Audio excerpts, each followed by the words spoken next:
It's Yep. going. Up. We're. Oh no. Oh no, it's up. Oh. It's Oh. Hi. Hi. I wasn't ready. Hi. Hi. Yes, you were. Oh It's no. not like you were in the mirror being like, I was naked. Ah! I There's a might be. camera You on can't. me. Oh goodness. I'm naked under my clothes. That you did note a bit over there. Wait a minute. Wait a minute. Uh, we are live. Oh, excuse me. Hmm.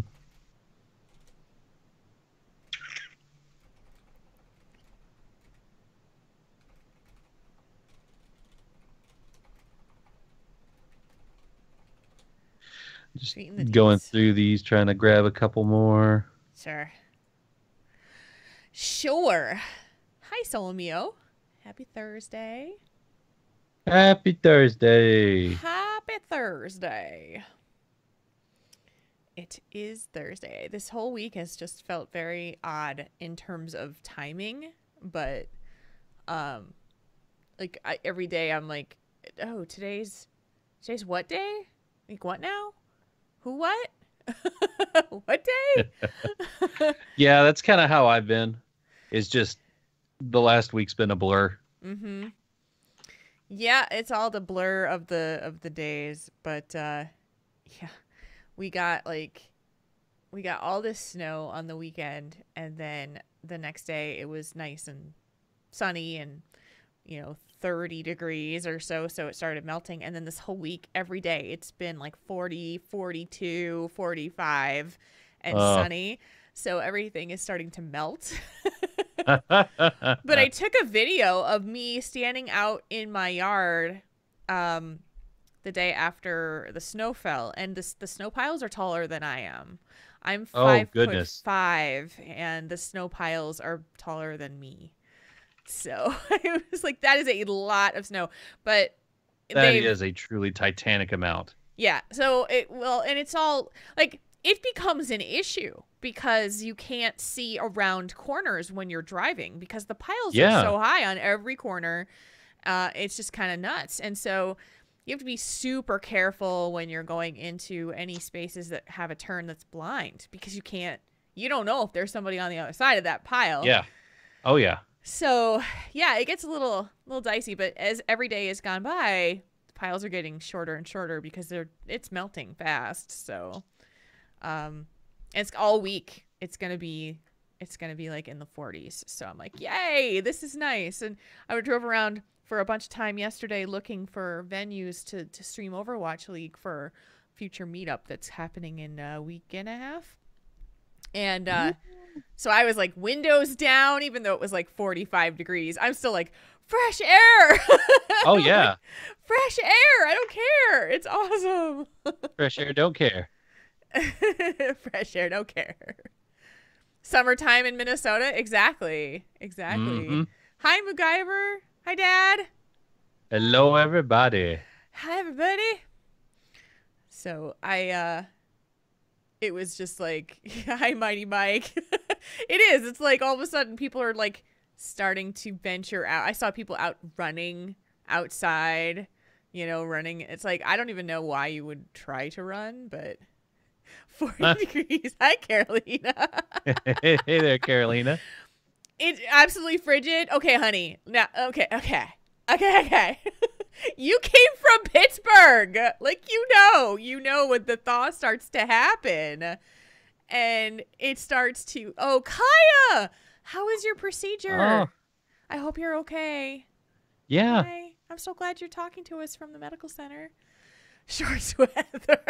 It's so true. I mean, I'm wearing my Overwatch track jacket, and of course I wore my winter coat on top of it, but then you kind of like, you're being super daring. You're leaving the jacket open instead of like Oh, yeah. buttoning your coat. You're just like, I'm just gonna leave my jacket open and be daring, and I'm not gonna freeze because it's gonna be awesome. It's done, and you're okay. Yay! That's Awesome. awesome. So happy to hear that. So, so happy to hear that. I'm so glad everything went okay. Me Oh, too. sorry. Itchy, itchy, itchy. My skin is itchy. Hi, Erlina. Oh my gosh, all these people. It's good to see you guys. Hey, It's good to everybody. see you. We, Marconin and I both have some epic stories to tell, even though we don't know what each other's story is. So we Yep. just know that they're epic stories to tell. And so buckle in because you guys are in for probably a very fun show tonight.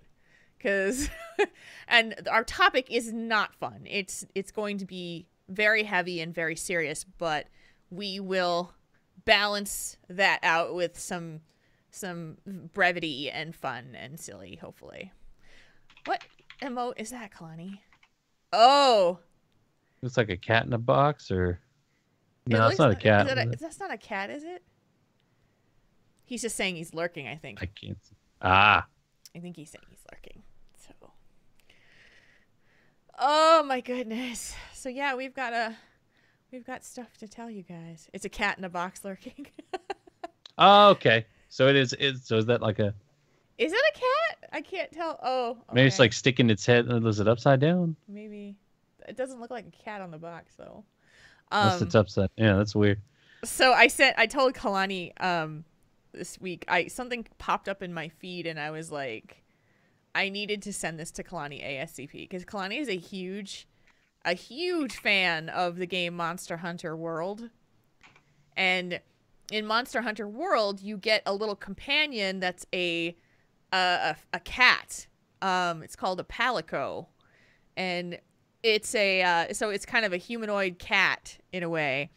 And they made a Funko Pop of the palico, and it came up on my feed, and I'm like, oh my gosh, Kalani totally needs this because Kalani is like, he's like cat person level to us. He's always been a cat lover. So palico, totally. So I tell Kalani that there's a box on the way coming from Amazon, and he's like, brr? And so the delivery happened on Tuesday, and he goes, okay, so he goes home for lunch because he's like right by work, and he says, let's see what's in this box or what this is. And I said, it's a box, and he goes, no, really? No way. And then he says, now all we need is a cat to sit in it. And I said, well, maybe there already is one. And then he opened it up. What? It was like I was psychic. I knew. So what's happening on the East Coast? Are you guys supposed to get a big old storm? What's shaking out there? You guys are being cryptic. Is it like you don't know if it's rain or snow? I had heard something on the weather or on the news this morning that maybe a whole lot of wind and snow. I think I put it in the Discord. Yeah, that was pretty funny. And so Kalani likes to surprise people with little gifts of things. Like he just does that occasionally for people. And so it was really, really funny to do it back to him. Freezing rain, then 7 to 10 inches of snow. Hi, Kranos. Oh. It's good to see you. I forget where you are, Kranos. Where are you? That's going to be so much fun. Sucks. MacGyver's like 82 degrees. What? Is that Fahrenheit or Celsius? I hope it's Fahrenheit. Cleveland. Okay. So you're not getting a nor'easter-ish thing. Sol Mio and my dad would be getting a nor'easter possibly, right? Lake effect. Oh. Yuck, man. Well, it's a Friday. I know it's Friday. Hopefully, it's not. Hopefully, it's a Friday. It's a Friday. Hopefully, your employers will let you stay home. I hope so, because that is no fun trying to drive in the snow. And that's I only have to do it a couple of times a year. But what's worst is everybody else doesn't know. Of course, I drive amazing in the snow. It's everyone else that's just awful. They don't know how to drive properly in the snow. It's not me at all. Yeah. Yeah. At all. Yeah. No. By the way, if you guys are not here all the time, Boatless Man is my dad. That is Papa Jules. So, you will know Mark Honan's Mom, because it's Mama Conan. Marconan's mom is actually what she has her name in. Mighty Mike lives at work. I know better than that. Yeah, I know. Yeah, I know, Dad. Your guy is gonna be like, screw you. You can't stay home. You got to go to work. It could snow. It could rain. Who knows? In Maine. Yep. Oh yeah. Oh, it's no rain until Monday for me. I'm very, very happy. That's good. Hi, Magic Myth Mayhem. Good to see you. Hi, Bam. Hey, Bam. Oh, you guys are good here. We have so many good stories to tell you today, and so we're probably gonna just fire away. If you're ready, this probably is gonna be a longer show because we have lots to talk about. Yeah, and it's straight up 8 o'clock, so that would work. Let's get started. Hey, chat room. Let me put the soundboard where it needs to be. Hey, chat room. Are you ready? Ah, yes, the sound of the ready check. Beatings continue until morale improves. I know, Dad.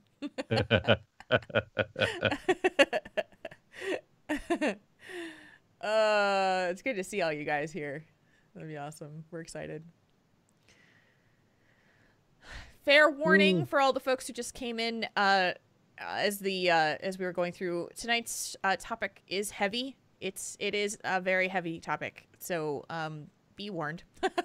If there are kids around, you may not want them around for this discussion, so we'll warn you again before the whole thing starts, but we'll go from there.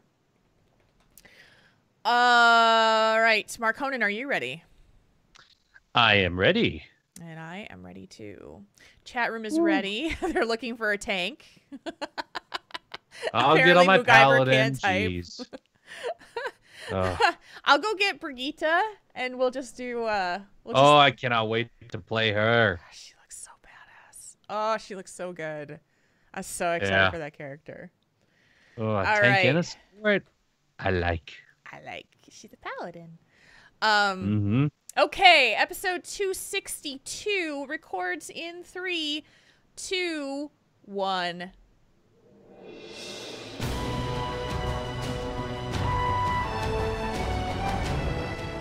You're listening to Tauren Think Tank, the podcast about the Blizzard gamer behind the keyboard.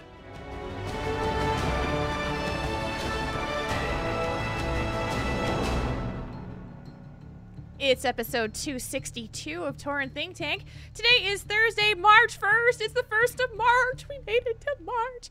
It's 8:02 p.m. We actually started like on time tonight. Holy crud. Like, I don't know what happened, but the planets aligned and we started on time. My name is Jules, and with me as always is the man in the Raglan top. That's what that's called, by the way. It's Marconan. It's a Raglan top, which I didn't know that until I ordered it. I was like, "Hey, that's a cool shirt." Oh, it's not a shirt; it's a Raglan top. Well, so I'm a rambling man. It is a shirt and a Raglan top. Yeah. I was born a Raglan man. You were. And now the song's stuck in your head. Damn it! Totally. So yeah, the planets aligned, and we started we got ourselves on early enough so that we could say hi to the chat room and chat and tell our little anecdotes to the pre-show, and then we're like, oh, we could actually start on time today, which is good because we might have a little bit of a long show. Marconan and I have been exchanging texts back and forth, and we've both kind of had this strange 7 days since the last time we've talked that we have stories that need to be shared. And so buckle in. Our pre-show might be a little longer than normal, but you guys always enjoy our stories. That's what you tell us. So we're telling the stories. And Marconan, I'm letting you go first if you want to go first. Okay. Well, and this is kind of a couple of small stories. It's been very wet in the Mid-South this past week. We have had torrential rain, a lot of flooding, thunderstorms. It's been very soggy down here. So, and it is kind of funny. I actually got off work on Saturday in time to join the second Pokemon Go Community Day. that happens like what they're doing once a month now. And so I went to the park or at the River Market in downtown Little Rock with a coworker of mine, and we're in our work uniforms. We'd just gotten off work in time for like the last 45 minutes of the event. And so we went downtown. There's like 200 people there. Wow. All on their phone, like tons of trainers, tons of people playing Pokemon Go, lots of nerds in Pokemon shirts. There's people in business suits. You know, I've said this before. There's tons of people from different walks of life, different professions, different ages, everything. It's just really, really cool. And so, of course, we're walking in our work uniforms, catching the Pokemon and everything. And right as the event ends at 4:00, there's this really cool legendary Pokemon raid that pops up. Uh-huh. And we're like, okay, cool. So there's like 50 of us. We're going to do the raid. It's wonderful. And then the bottom falls out of the clouds. Boom, just huge torrential rain.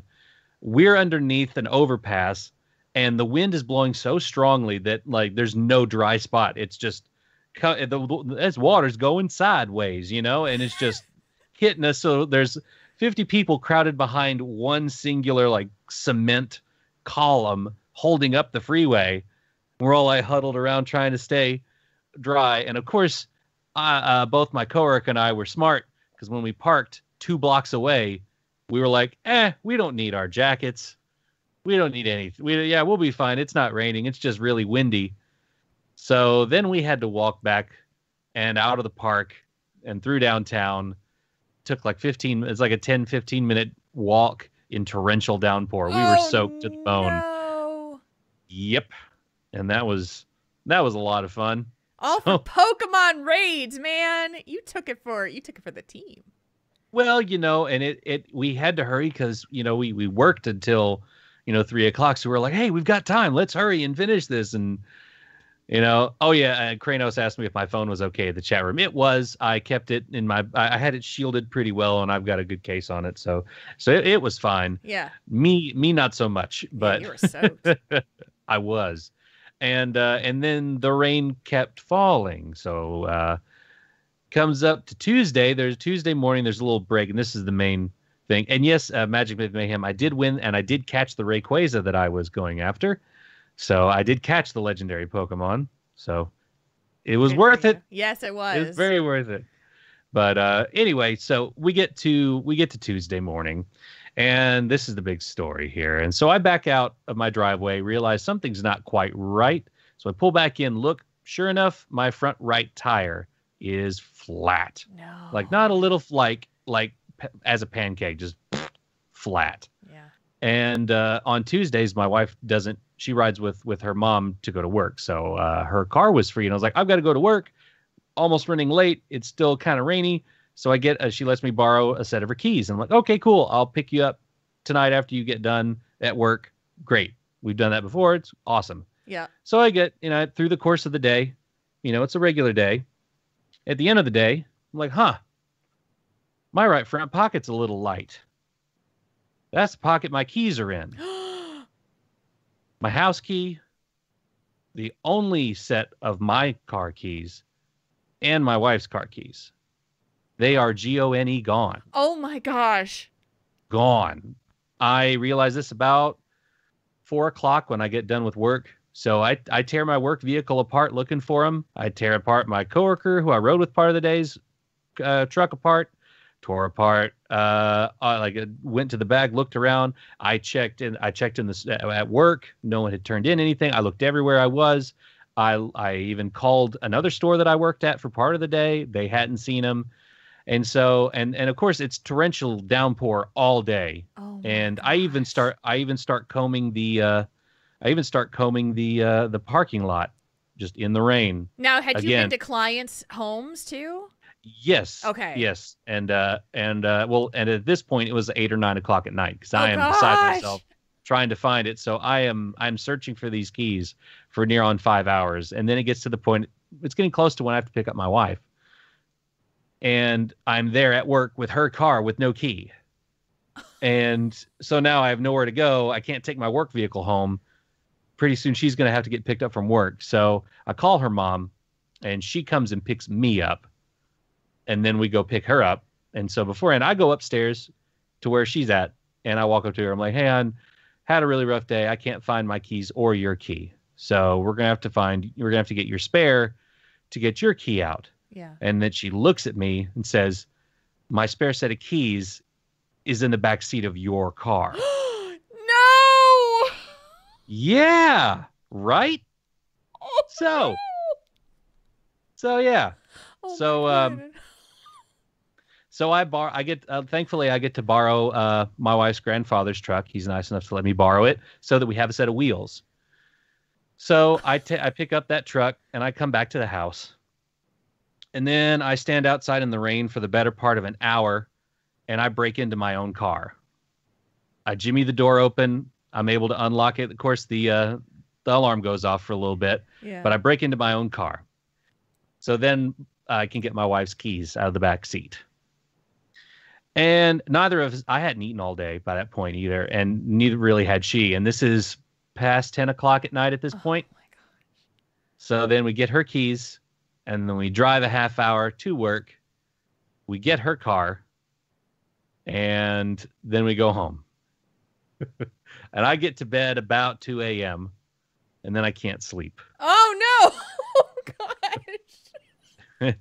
And then I wake up with a text. I wake up a little late with a text from my boss saying, "Hey, you're going to go help the appliance guys today outside in the rain Oh god. all day." So then I worked a 12-hour shift after that and couldn't call any of the clients that I'd been to that day because we were running nonstop. I didn't get to eat much yesterday until after I got off work after 12 hours. Oh my gosh. And so so to recap, I've lost the only set of keys for my truck, all my house keys, the spare set of my wife's car keys, and I have a flat tire. So, wow. So today I got to spend $30 and I got a key made at the dealership for my car. So now none of your keys have been found? Nope. I called all those clients this afternoon. They have no idea where it's at. It's probably in my coworker's truck. Yeah. I'm gonna ask him. He's going and he's going on vacation tomorrow night for a week. So I'm gonna see if he can leave his truck keys at work. So maybe on my day off, I can go. Yeah, and $30 is a bargain because that's the ignition key. It's not the key fob. Yeah. Key fob I'm going to have to do my own self. Yeah. But yeah. So hopefully Wow. maybe I can find those keys. If not, you know what? I can go and find them, and if I can't find them, I'll just replace them. Nobody got hurt. Oh, here's another great thing. So yesterday morning I get up, and as I'm getting this information, I'm beyond tired. I get a call from my sister. My dad was out jogging yesterday morning, and he fell and hit his head against an iron fence. Oh no. And cut his head wide open to oh the bone. gosh. Is he Yeah. okay? He's got 24 stitches and about a dozen staples in his head. Oh my They had gosh. to, it's from his right eye to his right ear. They had to staple, the muscle got severed. So they had to stitch his muscle together and then put his head back together. I haven't had a chance to talk to him because I've been so busy at work and stressed out about all this car stuff. And Yeah. Oh yeah, my gosh. so it's been, the last 48 hours have been fan-effing-tastic. Oh my god. That is a run of, excuse my French, shit ass luck. Like just awful. Yep. Oh my goodness, dude. I'm so sorry. Like, wow. Okay. I can just about laugh at it now, but I have to replace my wife's car keys too, and her Yeah. car keys has the fancy key fob, so that's gonna be fun. Yeah, well, hopefully, if you can get to your coworker's truck to really, really dig around. Yeah, I'm and like see. tear it apart and see. Yeah, Because before if you I go find through it, all that'd that be trouble. great. Yeah, like Yeah. then you have to go through all that trouble, and like that would be incredible if you didn't Mhm. have to do that. Oh my gosh. Yeah, well, at least now I can get into my car so I can get a spare tire on it so I can take it to the tire shop because I just bought those tires and so they're under warranty. Yeah, most So, definitely. That's Wow. that's a silver lining right there. Wow. And it was, nonstop raining for 2 days. Oh, and my bedroom's flooded.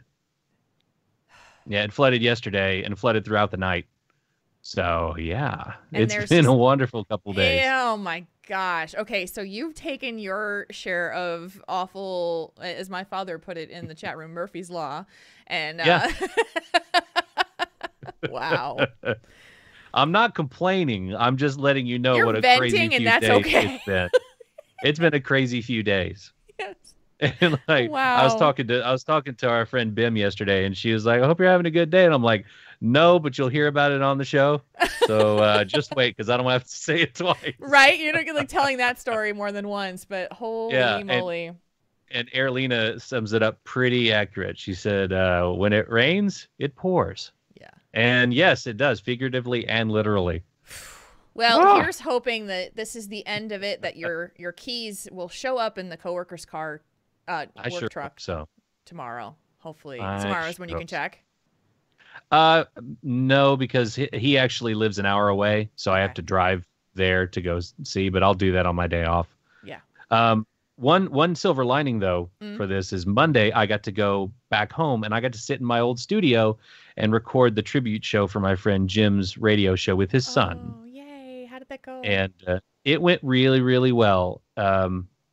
The other producers there and the managers of the station, they were honestly pretty complimentary of me, of like how they remembered how I worked and my editing stuff that I would do.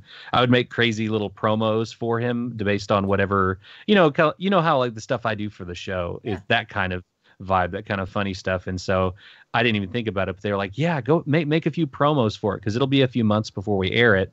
So it'll give me some time to really dig in and make something funny. But it's weird because his son has the same like diction, same cadence with his voice, and he noticed it too in his own ears because he's wearing those studio headphones. So he would say a few lines and then he'd have to stop because he's like, I hear dad. Yeah. I hear my dad. And I was, and it was really great to get to sit and talk to him and reminisce about Jim, because his son's about my age.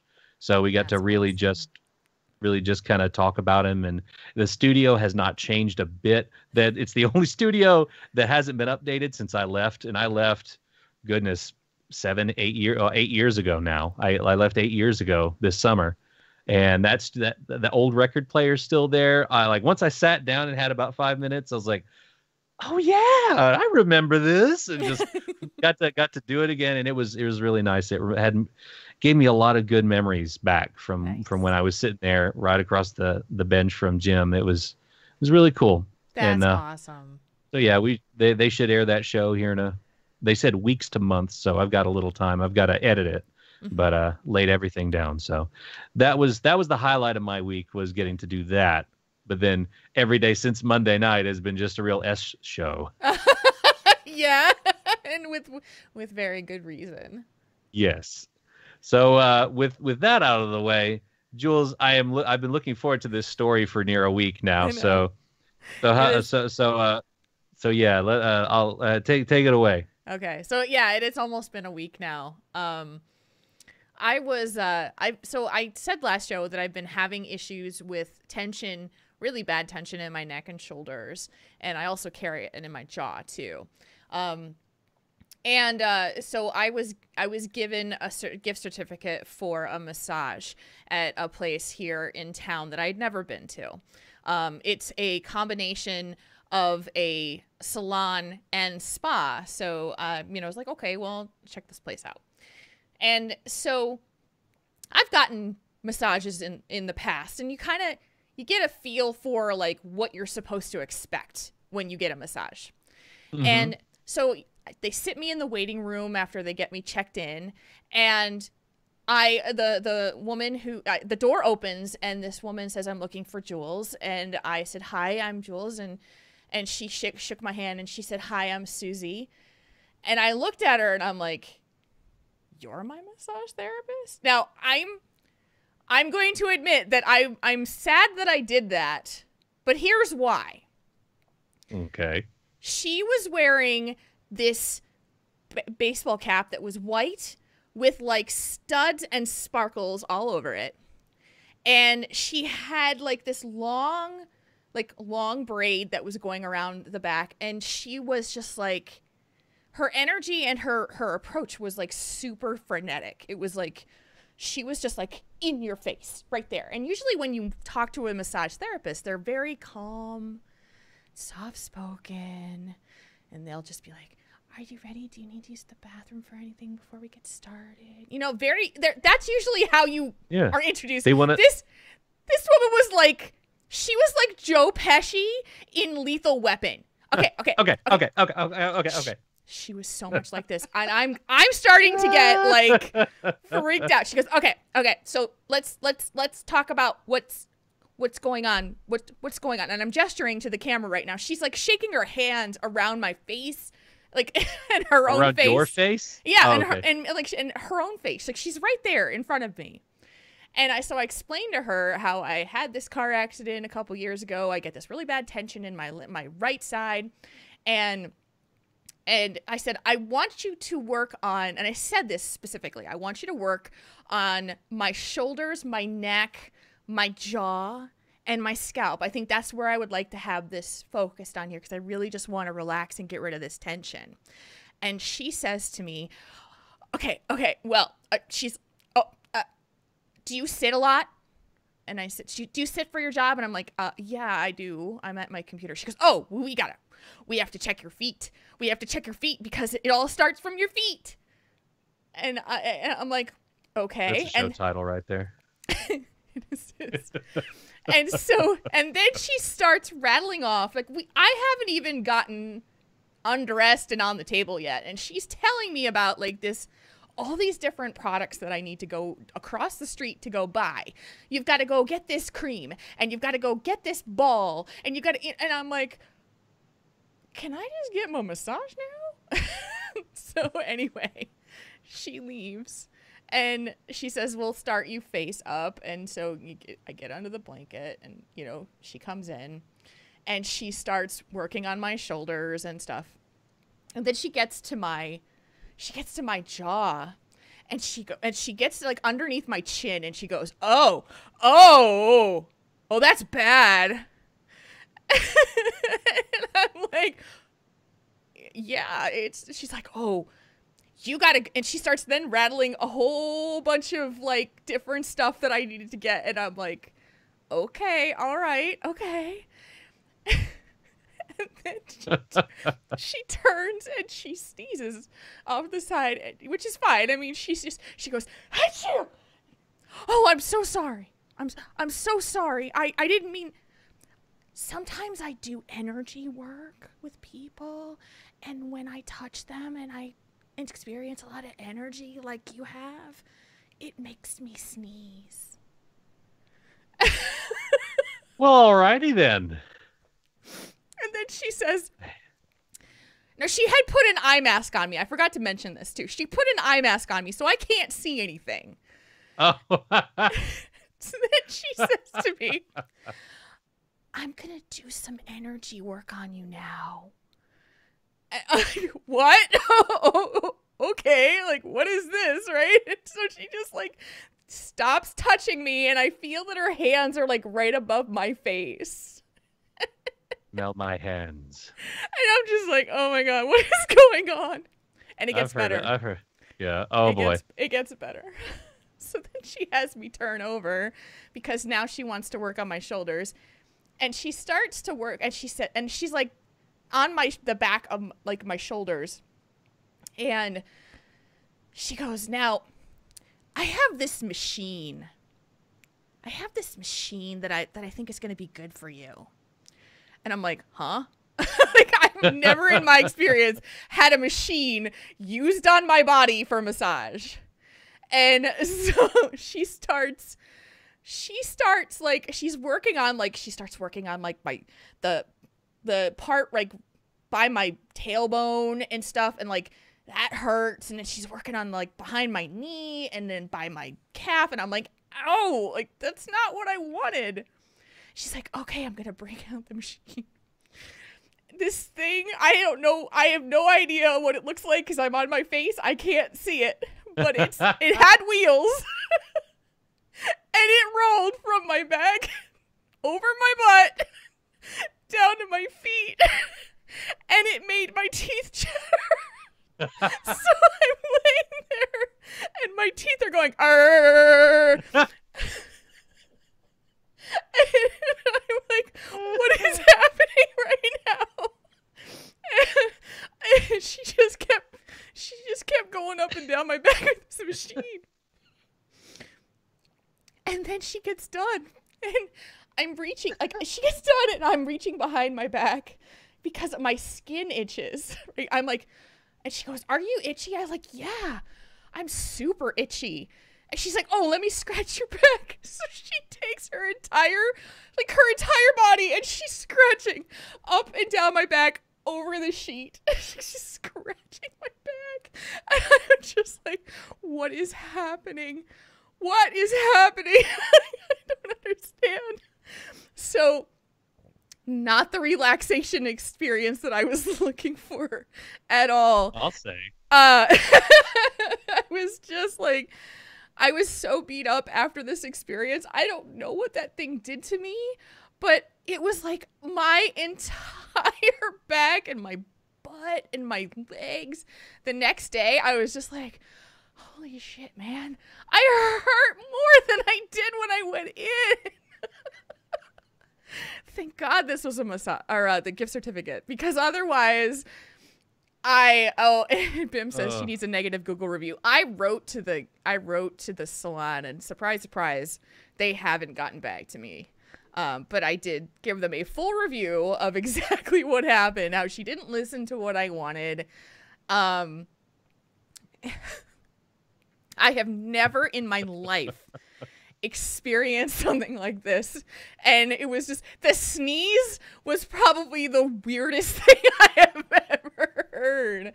Oh my gosh. You've never had an energy sneeze? Man. Oh my gosh. They're weird. It was like the way she said it too. It was like, sometimes I do energy work. It's just like, oh man. So anyway, I got out of there, and the only saving grace of that whole experience was that the certificate that I had gotten included facial treatment too, and that woman was incredible. Like, she was just completely awesome. Like, just like calming, and it was just awesome. It was so good. But I don't think I am ever going back to that place again. I don't know what they're doing, but that was the weirdest massage I've ever had in my life.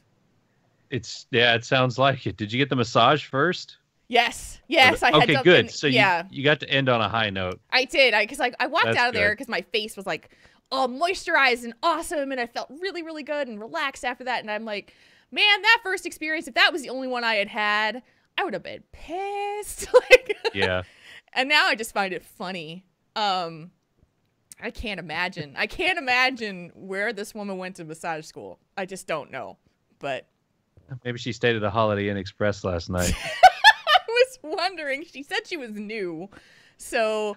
Yeah, you think? So, this is I can tell. Joe Pesci in the female form. Like, oh my god. Oh, what a goodness. strange experience that I had. So there you go. If anyone says to you when you are getting a massage that I have a machine to use, you may want to just ask to see more. I still don't know what that thing looked like. I have no idea, because she had it in a bag, and then she had like it covered up when I got up. So I should have peeked in the bag when I was getting dressed. So like, what's in the bag? So anyway, so there's my funny story to make you laugh. Yeah, she didn't go to a school. She read about it in a book, says Solomio. Mm-hmm. Yep, that was an interesting experience. So yeah. I have a machine. No. Just say no. Just always say no. No, so speaking of interesting experiences, we wanted to let you guys also know that we were going to be having our own interesting experience of our own with our patrons coming up. We have set our first patron game night. If you are a patron, you are going to be invited to come to this. It's going to be on Wednesday, March 14th, 7 to 9 p.m. Central Time. And we will send you all the information in our Patreon. It'll send you an email and it'll be an update in there. And if you would like to get in on the fun, you can become a patron, even at $1 level. You can be a patron to join up and be a part of our game nights that are going to be going on once a month as part of our new patron perks. Okay. It'll be fun. It's been a while. We've had our brevity for a while. We're gonna bring it to a more serious level. And we're gonna get into our think tank question, unless you have anything else to go before. No, I think we're good to go. All right, let's get into think tank time. Let's tackle it. Tauren between options? Let Triple T help you sort it out.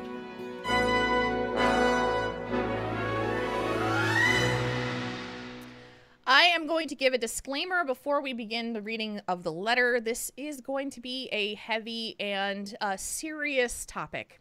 If you are listening in the car, if you've got little ones around, you may want to hold this one off until you have a chance to listen to it first. This one, it's heavy, and we're going to get into some deep stuff. So you've been warned, disclaimer. And again, Mark Conan and I are not professional therapists or professionals in any way. We are just going to be offering our own life advice and experiences on how we can hopefully help our writer. Here we go. Out of everyone I know, I think you would know the answer to this question. Use as you want. I'm not expecting a direct response back. I will be shutting down this account shortly. This is a little bit about me and a little bit about philosophy. There is a question here, but I need to give some context first. I am sad. Very, very sad.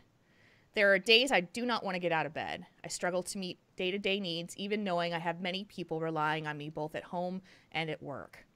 Increasingly, I feel like I'm just coasting and waiting to die. Some days I wish I could die right now. Other days I distract myself enough to get by. I have begun thinking, what is more courageous? To carry on through a shit life, or finally get the balls enough to make that step and just end it? The living have called them cowards, but sometimes I think that perhaps they're the bravest of us all, especially when you are sick or have a debilitating disease. In this respect, I am the biggest coward of them all.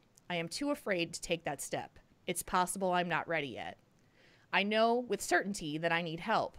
I've told doctors that I think I'm depressed. They say that I'd know for sure if I was depressed, so I can't be. I've laughed and joked my way through getting assisted suicide documentation for fear of being committed and leaving my family. I've mentioned I may be depressed to my wife, but she just ignores me. The rift between us grows every day. I don't blame her. It's easier to watch someone die when you don't love or care about them any longer. I'm surrounded by the Blizzard community, but in reality, I have no one to truly talk to. In this age, we want to keep ourselves surrounded by positivity and not be bothered with other people's problems. I don't blame them either. This world we live in has evolved into such a shit show that I truly fear for my children's future. Who do you go to? Suicide hotline? These are people that are paid to listen to you. They don't really care. Do you then go on a rant on Facebook or Twitter? You're just labeled as an attention seeker then. We are told that we have so many avenues, but we really actually don't. Given all of this, the question is, what do you do when you are so connected with everyone, but are so very alone? And this is from an anonymous writer. Yeah, So, quite the conundrum, huh? Everybody's connected in ways that history of the world has never seen, yet everyone feels so alone in all of it. Yeah. Yeah, and, that's the irony, I think, there's the irony of feeling like, we have the potential of being so much more connected than we ever could be. When you think about it from our perspective when we were growing up as kids, the way that we connect now is so different.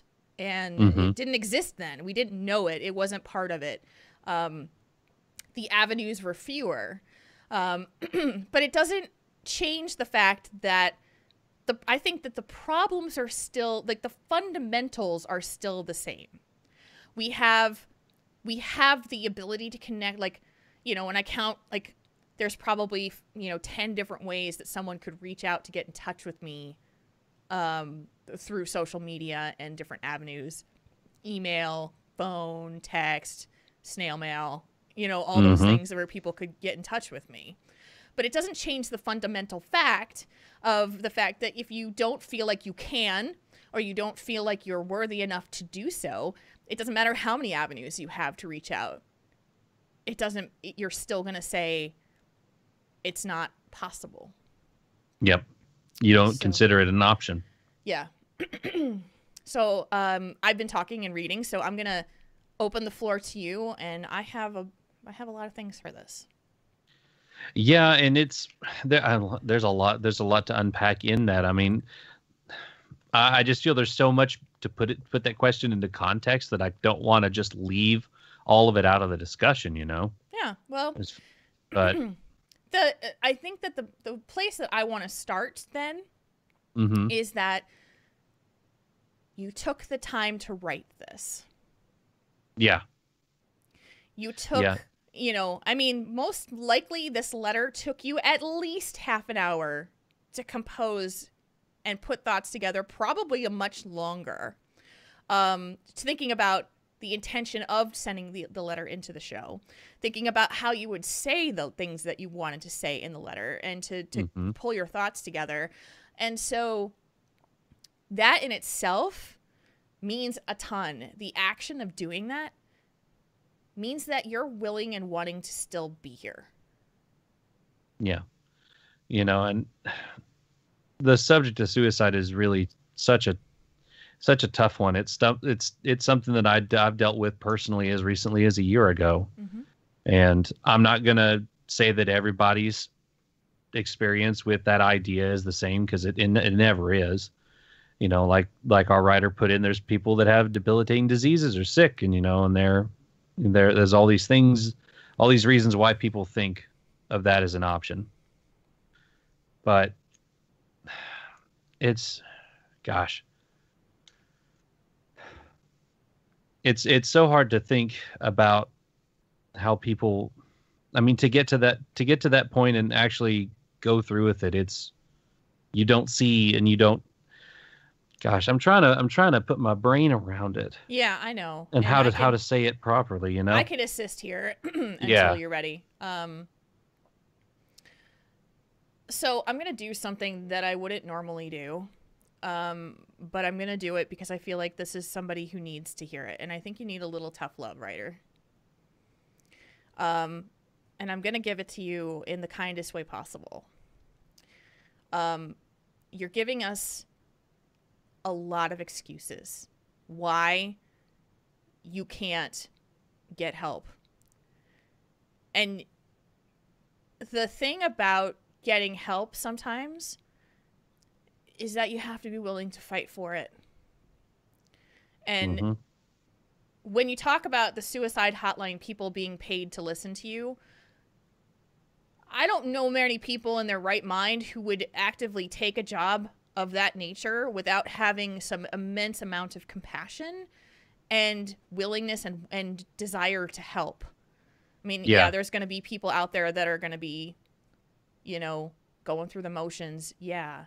But I think there are easier, better paying jobs than that. So if all some people are looking for is money, pretty sure they could find a better job somewhere else if all they cared about was money. And it doesn't sound like that's a place that you've gone. It just sounds like an assumption.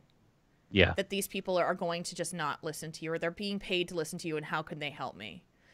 But have you tried? Because I will tell you what, I've called an employee assistance hotline, which is, like they have certain companies that it's like a company that helps companies with their employees. And it can be anything. It can be literally hey, I need legal advice, to I feel like I might do something to harm myself. These guys are trained to do that. I have never spoken to such compassionate and kind people in my life. And I've talked to them in my time. I've talked to them 3 or 4 times over the years when I was employed by a major Fortune 500 company and had that resource. And I will tell you that if those guys can be that way, the National Suicide Hotline, I believe, will be that way too. Yeah, that yes, they are paid to do that, but they're doing it because they care. Because like Joel said, it takes a certain kind of person to want to do this, to want to be there when you need them. So I think, like you said, Jules, just saying that they're in it for the money and it's not worth it, that's a cop out. That's taking the easy road. Yeah.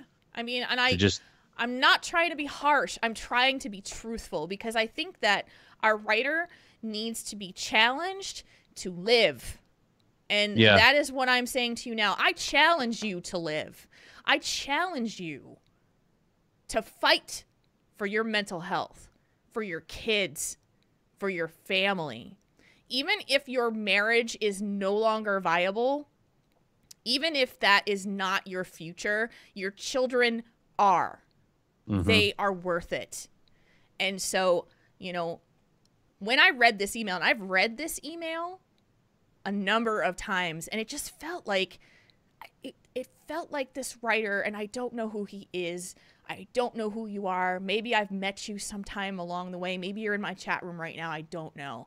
But I feel like you're challenging us to give you a reason to live. And you already have it. You have asked us for help. Mm-hmm. So, again, tough love. You can do this if you are willing to try. And you've had shitty doctors that have told you that yes. I mean, that is bullshit. And yeah, the 100% bullshit. Gonna swear a lot in this episode, I said it. but yeah, no, it's 100% bullshit. Because and I can tell you, I've had really bad experiences with doctors lately that have crushed my confidence in the medical profession. But I can tell you that there are incredible psychologists, psychiatrists out there who can help. Just have to work the system to get there, and you have to fight for your mental health. Yeah.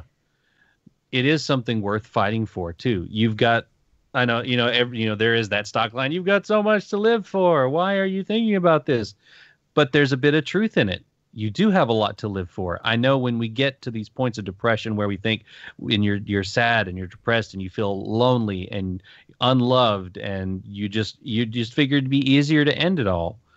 There are still things worth fighting for. Your mental health is definitely one of them. Your kids are another one, because leaving your kids without a parent, even if your kids don't like you that much, which depending on their age, pretty much every kid doesn't like their parent in one point or another. Mm-hmm. That happens.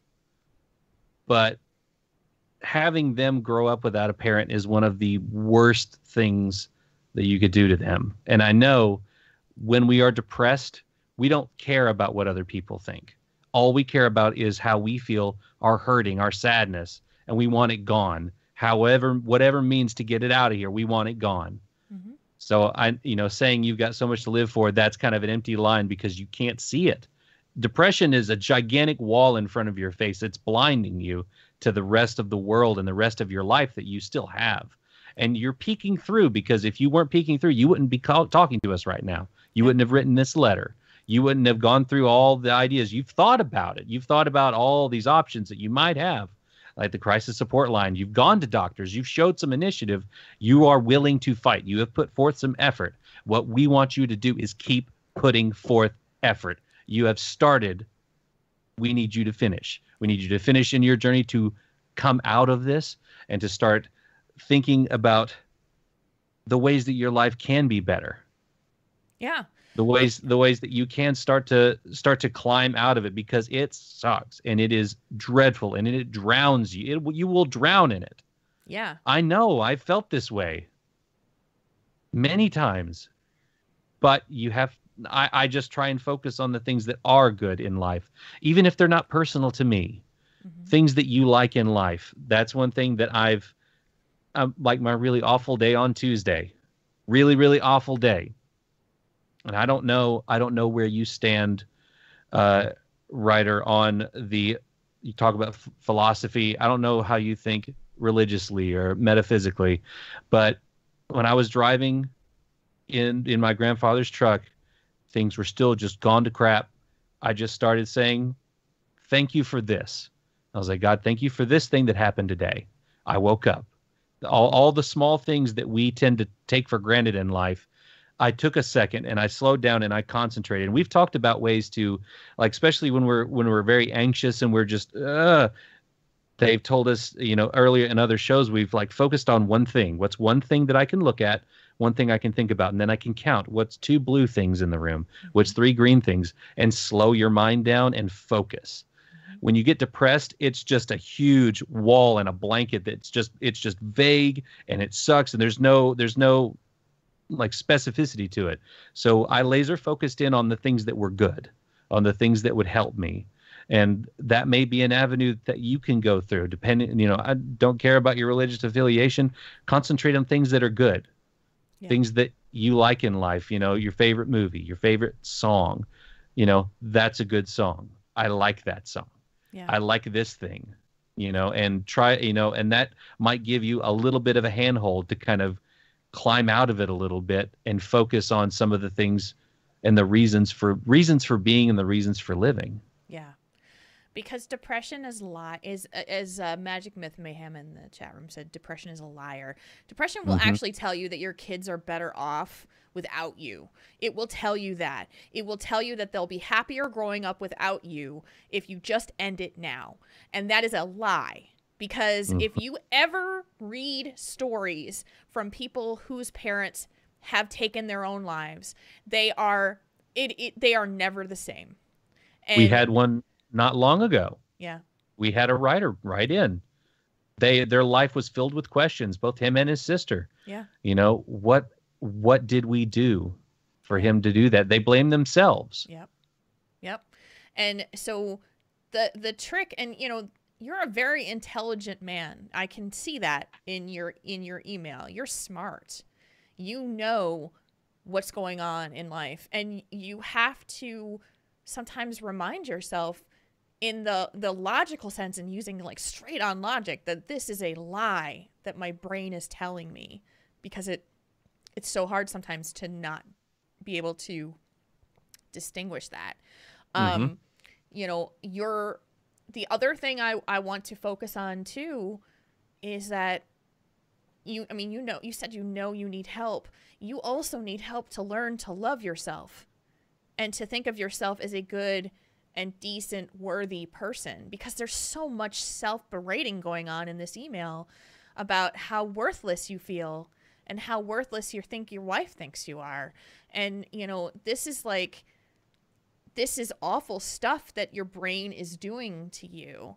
And something that my therapist told me recently is that, sometimes you have to remind yourself to be like good supportive friend, which sounds like it's like, oh man, that sounds so hokey, but it isn't, I read something today that actually popped into my Twitter feed, and it was a story.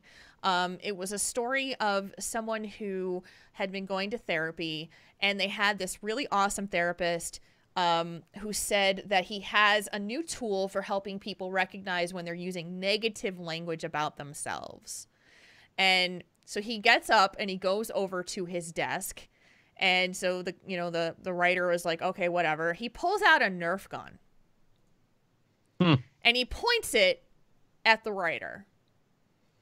And the writer says, are you going to shoot me with this Nerf gun in this professional setting? And the therapist said, it's really up to you, isn't it? Sits down and says, what are you saying? So I'm going to read it from here. I squint suspiciously and start back up about how I'm having too much anxiety to leave the house to run errands. Like it was a miracle to even get here. Like I forgot getting groceries for the past week, and that's so stupid. What a stupid issue. I'm an idiot. How could I? And a foam dart hits me in the leg. I go, hey, because my therapist just shot me in the leg. He blinks at me and raises an eyebrow. I squint again. I say slowly, it's not a stupid issue. I'm not stupid, but it's frustrating me, and I don't want this to be a problem I'm having. No dart this time. Okay. Sweet. So the rest of the hour passes with me intermittently getting nailed with tiny foam darts and then swearing and then fixing my language, and wouldn't you know it, I start liking myself a little more by the end of the session, which is mildly infuriating because he can tell And he's very smug about it. Anyway, I leave his office, and the next lady having the next appointment walks in, and I hear, "What's all over the floor?" And the therapist says very seriously, "Cognitive behavioral therapy tools." There you go. It's so easy for us to fall into that language about being stupid, unworthy, Oh, yeah. dumb, irresponsible, incompetent, lazy, failure. Like, how many things can we say to ourselves in a day that, and Marconin and I are like, we're sitting here going, like, I do this all the time to myself. You do that 100%. all the time to yourself too. So, Yep. if you're, again, I think it sounds like, I know it sounds hokey, but if you're paying attention to the way you treat yourself and you give yourself permission to treat yourself a little more kindly, that makes you so much more, it makes you so much more worthy. Mm-hmm. It does. And you are worthy. I don't know you. I don't know anything about you except for what you've written. But I know you're smart. I know you're capable. And I know that you want to fight. Because you wouldn't have sent us the letter if you didn't. And I will also tell you this, Mystery Man, that sometimes when it comes to friendship and connections, that we are so afraid of being rejected that we don't try in the first place. Yeah. And so, again, Tritism, it takes being a friend to have a friend. You have to present yourself to somebody in a friendship manner to show them support. And maybe it's literally just, hey, let's play a game of Overwatch together and hang out and laugh and joke, and hey, that's a pretty cool thing. And that's the end of where it goes. But you can't expect relationships to build. Number one, you can't expect them to build by literally just dumping all your shit in their lap. Like, that doesn't work either. Yeah. That's not a first date subject, as it were. No, it's more about connecting with people and putting yourself out there and getting into a situation. I am so guilty of this. When I get stressed out, frustrated, depressed, whatever it is, I retreat into my little bubble because it's safer. It's safer. Nobody can hurt me in the little bubble because I don't let them in. So, yep. But then what happens is that you're all alone in the little bubble and you just kind of see out there and see everybody else doing their thing, and you wish that you could be a part of that. And that is something that is, unfortunately, and I know that it sucks, but it requires risk, and it requires the possibility that the friendship may not be reciprocated. Yeah. It's definitely a risk. Yeah. But you have to, when you talk about connecting with other people and feeling like, to invite someone to play a game with you, or to get in, start connecting with other people in a Twitch chat, having a conversation in a Discord. If you play WoW and you're in a guild and someone's chatting in guild, that you start a conversation along with them about what they're talking about. There's just so many little things that can start that ball rolling. The bigger things would be like go to a con and, but that's like, we're talking kiddie pool stuff. Yeah. You don't need to jump into the baby deep end. steps. Yeah. Yeah. Yeah. Baby steps. So, Go ahead. Jules and I's friendship started with a tweet to someone that used to be on the show. That's all it was. It started with one tweet that I replied to. And then it was just like subtly just talking, and it snowballs after a while. Yeah. It may or may not, it just depends on, the other person, and that you have no control over. Yeah. But it's still worth pursuing, because you don't want to just dump all your crap on their lap. Just like you wouldn't you probably wouldn't want someone to dump all their crap on your lap Yeah. at very first, but you build that relationship, and then you can kind of relate to people and stuff. Because Jules and I share stuff that bad stuff that happens to us all the time. Because we confide in each other. I confide in all my friends. So does she. Yeah. But that takes time to build up that level. Yeah, it's not magical. It's not an instant, yeah, there are people that have like that instant connection and everything is awesome. And but it's rare. And, there are all of those avenues that you can take, but it does require you to take the effort to do so. And I get it. When you're depressed, when you're sad, that's about the last thing that you want to do.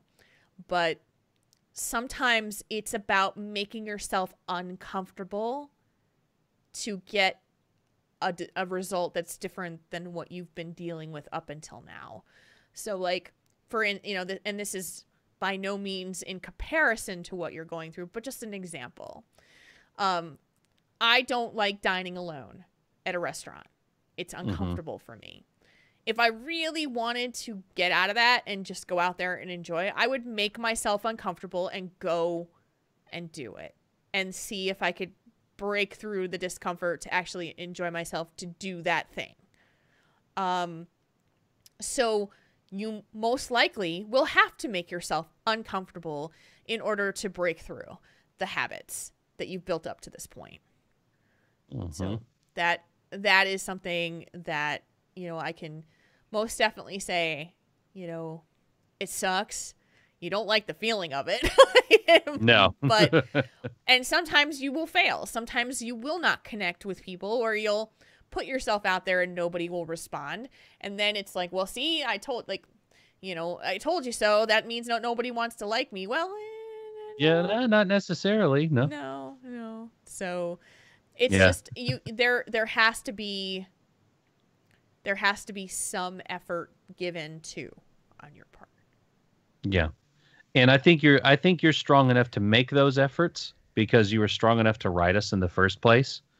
You've already put yourself out there. Yes, your name's not attached to this, so none of our listeners know who you are, but they know why you wrote in now. And I'm pretty sure they've all got your back too. Oh, yeah, gotcha. You don't know them. You don't know them either. I mean, you said you're surrounded by the Blizzard community, which, there can be an atmosphere of like, we only want to hear about positive things because, hearing positive things is nice. You don't want someone to gripe at you all the time, but, there's supposed to be a happy mix there. And as far as having all the people in the community, that's all well and good, but sometimes it's quality over quantity. Because you really, doesn't matter how many followers you've got, only a handful are like real, like true friends, ones that you can confide in, and really kind of lean on. Yeah. So, that's the kind of the lie of social media. Yeah, it's social, but it's not social in the way that things used to be social. No, it's surface. A lot of it is surface. Yeah. It's surface level. It's very, there's no meat and potatoes to it. There's nothing behind there. It's just a facade, because I'm nice to people all the time and it's great to see people, but there's only X number of people that I talk to consistently on Twitter that I would consider like a true friend or someone that I would like to hang out with because I know them that well. We've been friends long enough, stuff like that. And so it's just this kind of surface level community stuff can really get you down because it seems like a sea of people. And there's times when I get depressed, I retreat too. That's why I haven't really tweeted much the last few days, because I've been just so gosh darn mad at myself for losing those effing keys. Yep. The one day I am carrying my wife's car keys. The one day I am carrying them in the last year, I lose my keys. It had to be that day when it's raining. It had to be that day. Yeah. And then, so I'm just so mad at myself. I don't want to. I don't want to beat yourself up.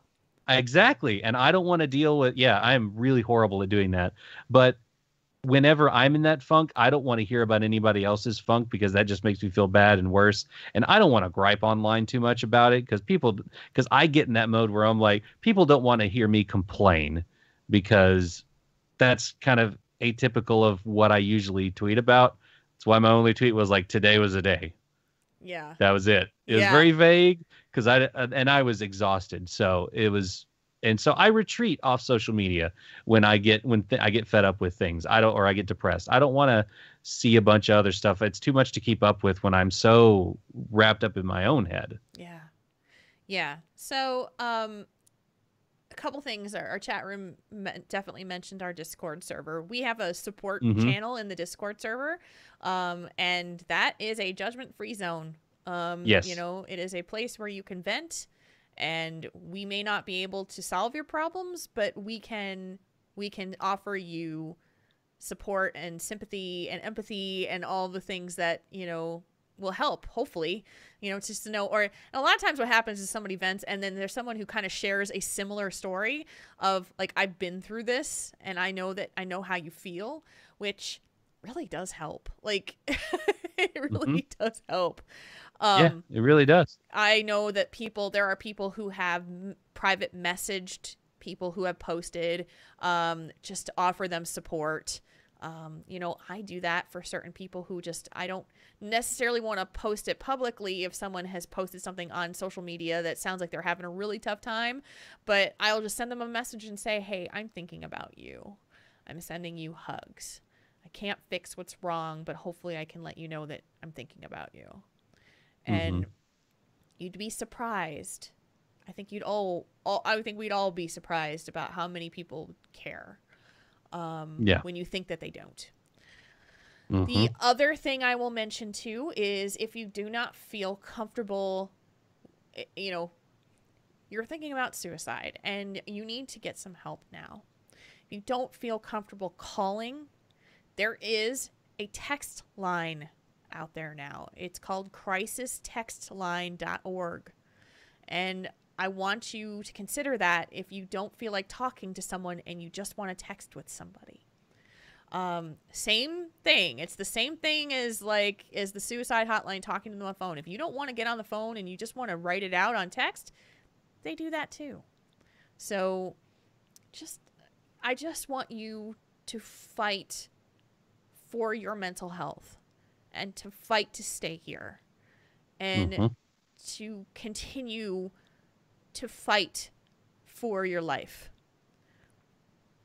It just, there's no other option at this point except for, I mean, yeah, there is other options, but you have taken the steps to try to fight. So we are telling you to keep fighting. Yeah. Because I know you can't see it, and you don't see it, and you don't feel it, and the depression is lying to you, but you are worth being around here for. Yeah. You really are. I am, even when I don't see it myself. I mean, and things get dark, I don't see it, but then later on, I realize it, and I remember that, you know, that you are worth fighting for. Yeah. Yeah, and there's so much that needs to heal for you, and the getting the help that you need will help you to get that healing that you need to be able to keep fighting. You know, you may feel like you're holding on by a fingernail's edge of, you know, just to hang on that one bit, but that means you're still hanging on. And so that fight is worth it. You're working at it. You're trying to do this in you know, I mean, most people are probably going to say, you're not that mean. I feel like I'm being tough, but I'm being direct because I think you need to hear it. So yeah, fight for your life. Fight for what you, and fight for your happiness and fight for your future, because where you are right now is not where you're going to be in 5 years. Yeah. It's just not going to be that way. And don't let anybody else's opinion of your mental health affect how you fight it. Don't let the doctor's opinions impact you. Don't let your wife's opinions. She may not know how to deal with you. When I was going through a really big crisis several years ago, my wife retreated from me because she didn't know how to handle it. It was brand new to her. She didn't know what to do. And so she backed away, not for lack of caring. It just did not know how to handle it. Yeah. it was scary to her. It was nothing bad. It was just she didn't know how to handle it. I didn't Well, either. And there's silence that's not, no communication about the situation itself means that there's assumptions being made and there's no clarity and everybody is just swimming aimlessly.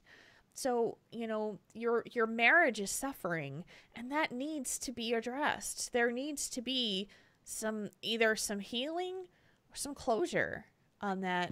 This is not, if you feel like you're going through the motions of life, then something's got to give. Something's got to change. But we get so much more comfortable staying in our sadness and our routine and our inertia because it's a whole lot scarier to change it. Because at least your situation sucks ass, but it's familiar. Yeah, it's what you know. And so it's like, thinking about the scariness of change and the initialization of change, I could speak volumes on that. Oh yeah.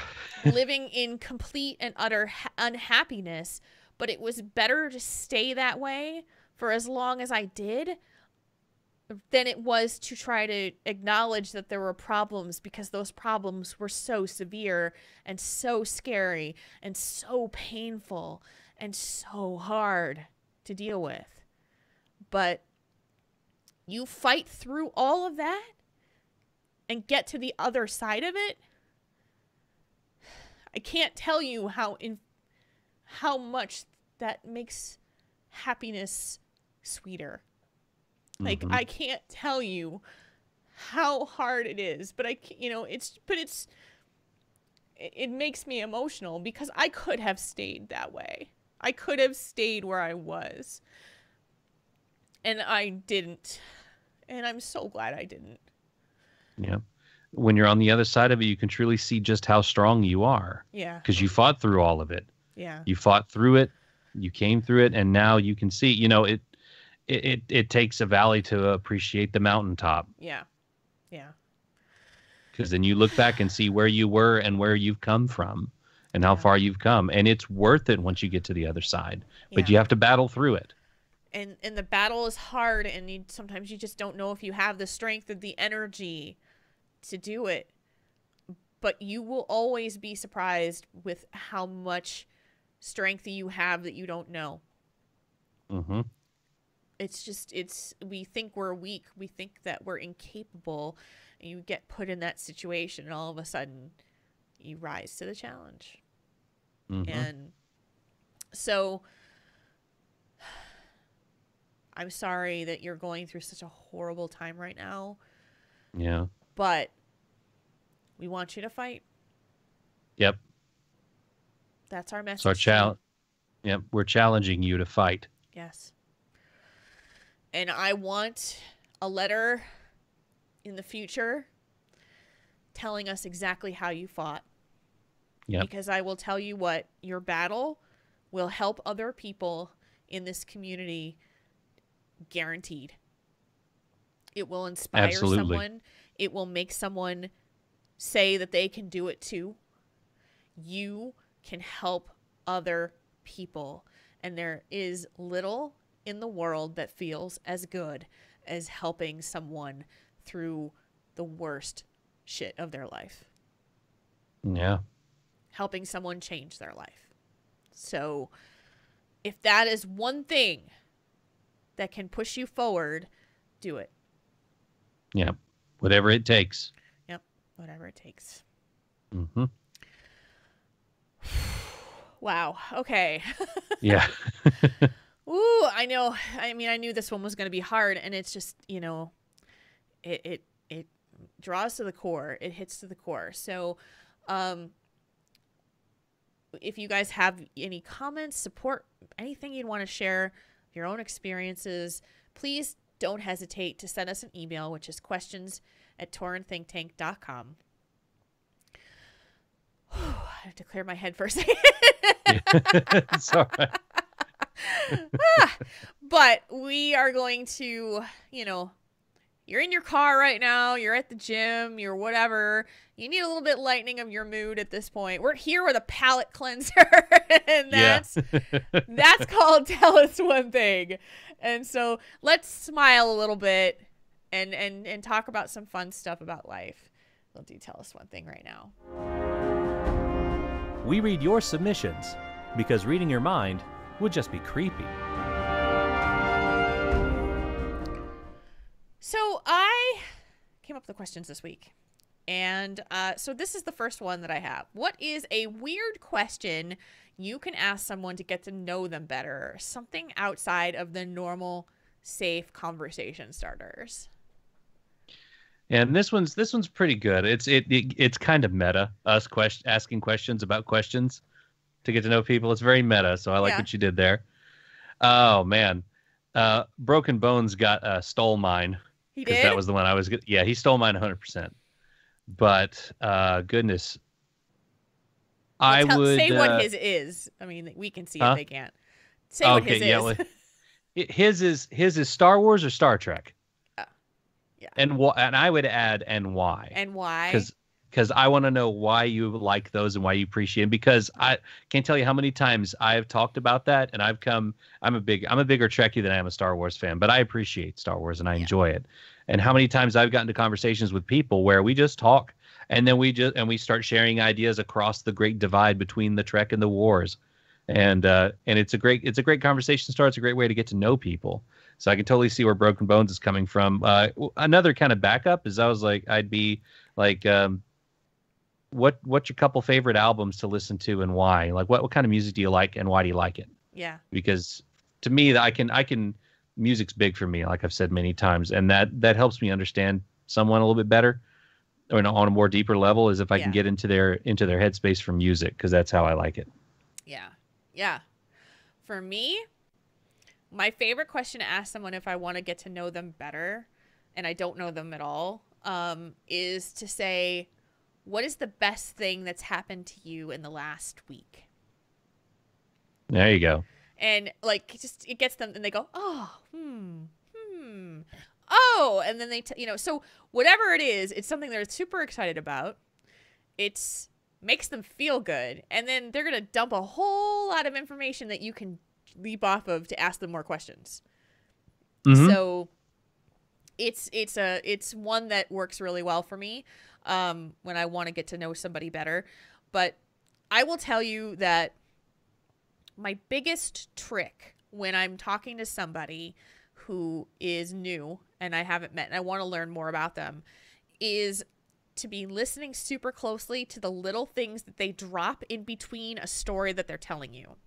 Mm-hmm. So if I'm telling Marconin about how I got this gift certificate to go to the salon, and then I tell you about the massage therapist, I would say, who did you get the gift certificate from? Yeah. It's a little tidbit of information that I dropped somewhere in there that didn't have a lot of relevance to the story, but could like open up more things in there, Yeah, you pick up on those little clues, and I do that at work when I'm in clients' homes. Yeah. Pick up on the little things and try just to kind of get to know people better. Yeah, and if you got nothing, then like for the ladies, compliment a piece of their jewelry that they're wearing.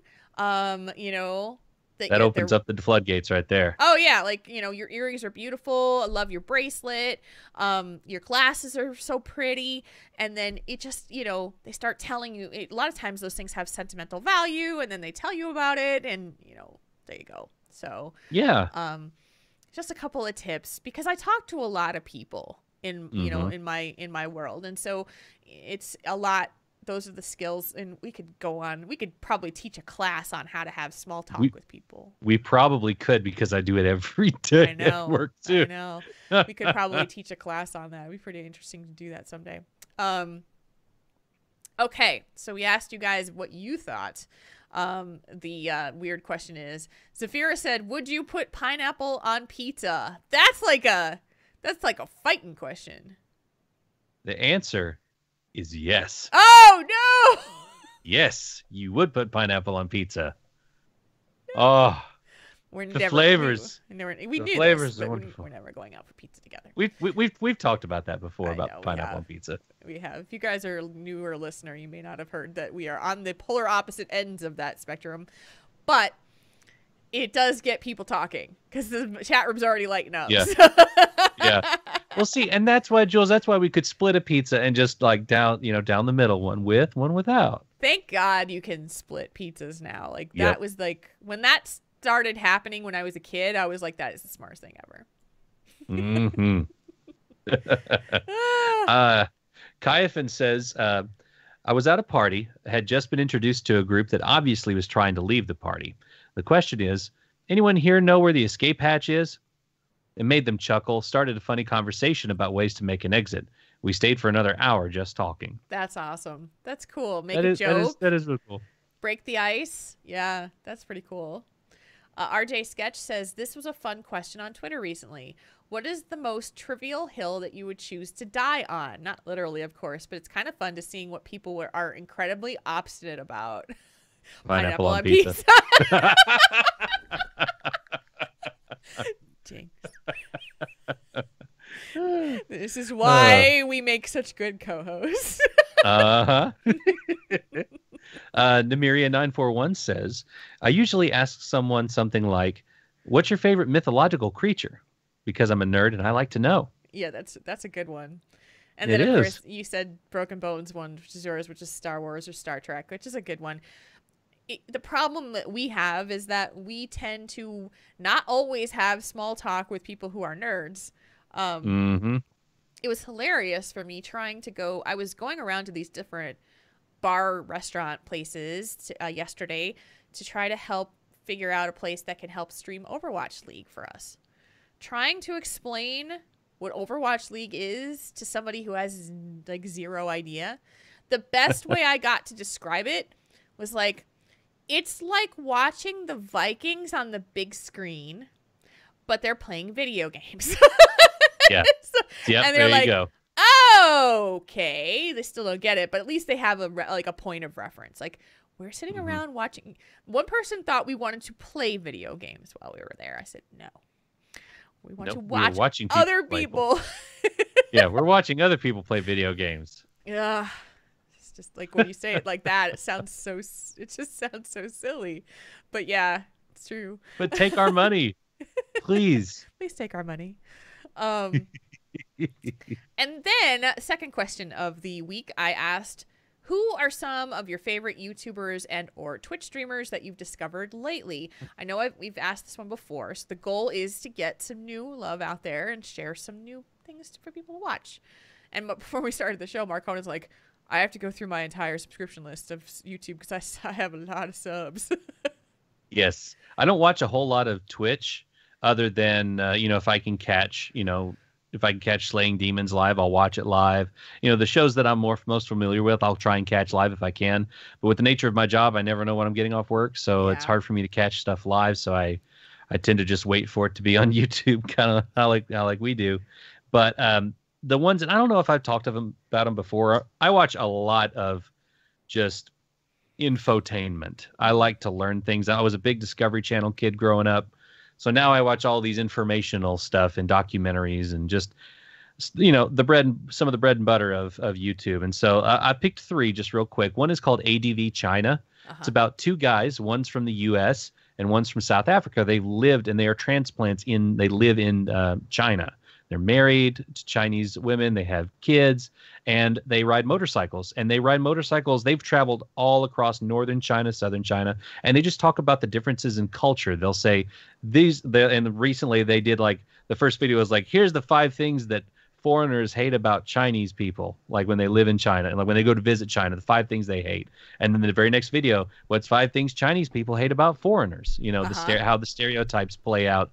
And they've got beautiful they have drone footage of them going, just going stuff. It's really catchy music. It's really cool. So I'd advise doing that. Another one is called Townsend's. It's about a guy who is a 18th century reenactor.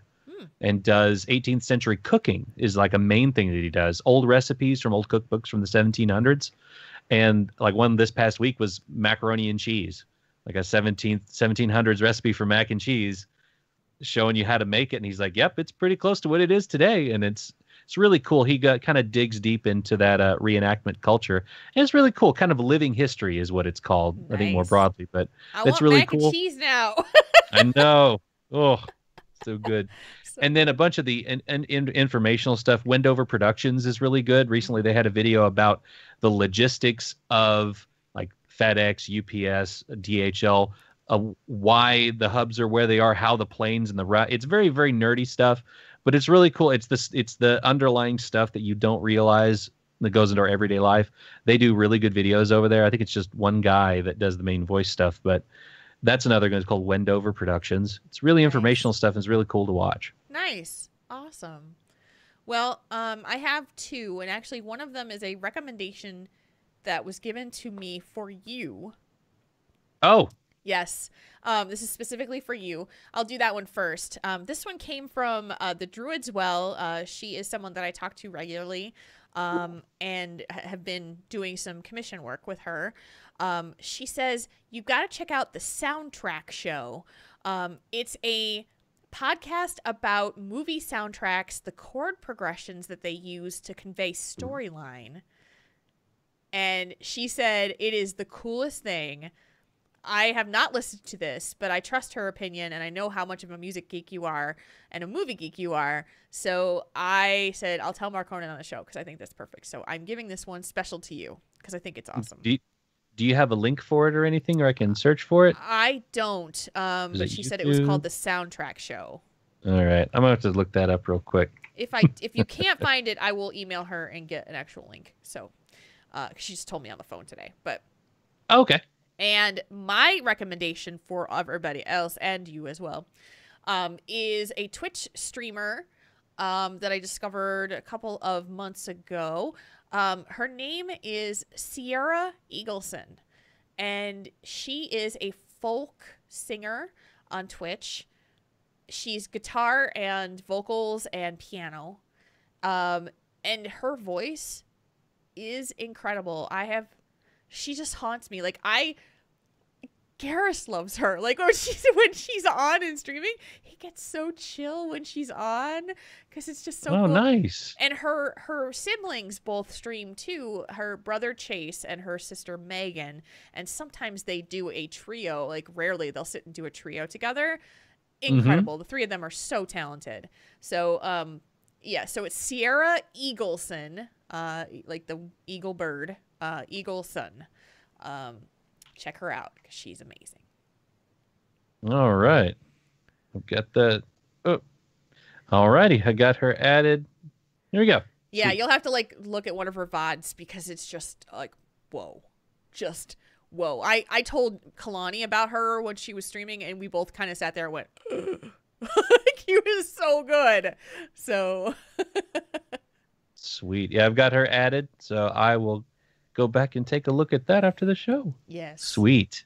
We asked the chat room, the audience on Twitter and Discord, and we got the following responses. Kaifin said, all on Twitch. Our own Navar Impossible is his Twitch handle. And Drethin, the blind tank, Drethin on Twitch. Shin on Twitch is Shin's Tales of Gold. And my newest, House, Hauz, all entertaining and content engage with their audience, and most importantly for me, don't allow lewdness or vulgarity in their streams. The occasional slip of the tongue is the exception, not the rule. Nice. RJ Sketch says, not a recent YouTuber, but I've always been a fan of Ella Monte. She's a fun singer and voice actor. That's awesome. And it's on YouTube, just EILE Monty VA. Yep. Ella Monte VA. MONTYVA. MONTYVA, sorry. Nymeria941 says, some streamers that I've been enjoying lately are The Geek Gimp and Ricky Pointer Plays. YouTube-wise, I love Jessica Out of the Closet for some lesbian vintage glam. Nice. Very nice. Wolf Tracker says, not really discovered recently, but I love videos on WoW lore by Noble and Danger Dolan. Plus, I love the guys who have the Portland Wrestling channel as I grew up watching Portland Wrestling. And let's not forget Riff Tracks on Twitch. Yeah, Riff Tracks. You love Riff Tracks. I do. On Twitter, 6_gaming says Stoops_TV. His name is STOOPZZ_TV. Full of energy and positivity and doing great things to help the PvP community to grow.